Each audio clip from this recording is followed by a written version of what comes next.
It's a rare time when the parties and the president come together in an evening, but we don't necessarily expect them to all get along. Georgia Republican Senator Saxby Chambliss, he's joining us now from Washington to talk about tonight's State of the Union address. Senator, very nice to see you. Glad you could join us here. Thanks, Suzanne. We're going to see all of you guys together in the chamber. It's a formal occasion. The president's going to lay out the State of the Union here.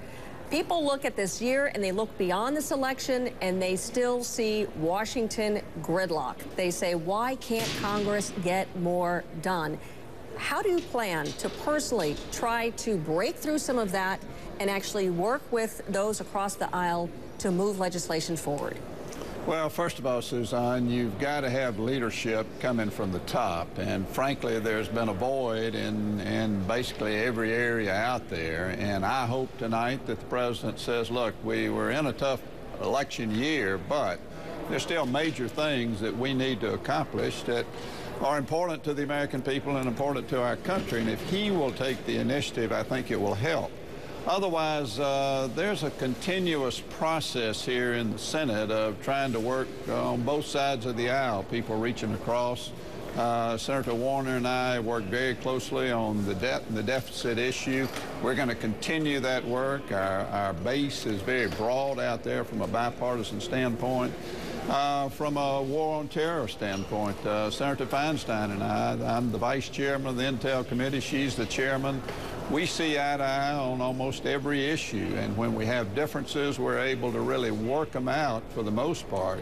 So those types of things have worked very well from my perspective, and I look forward to continuing to work with both Republicans and Democrats and with the White House if they will engage. I mean, I guess both sides want to do that, but listening to you now, it would sound like everything is working well in Washington, and so many people in this country really believe that members of Congress are not doing their jobs. You have one of the lowest percentage in approval rates in a long, long time. Is there something that you can point to specifically that you think your party could do a better job of reaching out to Democrats? Well, I don't know that I can say there's one specific area that Republicans are somewhat dilatory in when it comes to trying to work things out.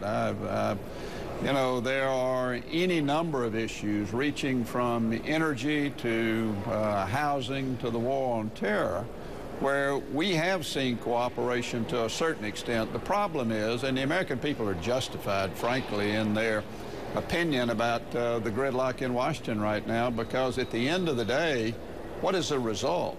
And the result has been we simply haven't accomplished a whole lot. I mean, gee whiz, we could not even get the extension of the unemployment and the payroll tax with the Keystone Pipeline in at the end of the year for 12 months. We could only get it extended for 2 months.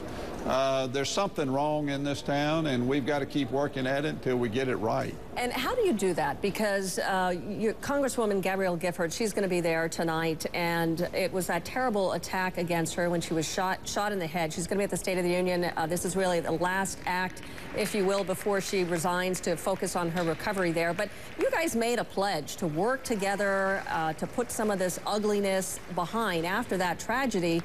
Why hasn't the tone changed in Washington?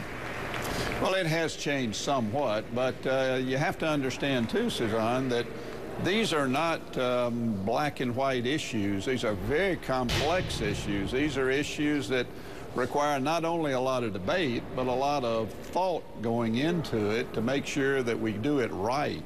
And whether it's cybersecurity, which we're working on now, and frankly we're working on in a bipartisan way and a bicameral way. We're engaging with the House on this issue, and that is a critical issue, and I expect the president to give some detail on that issue tonight.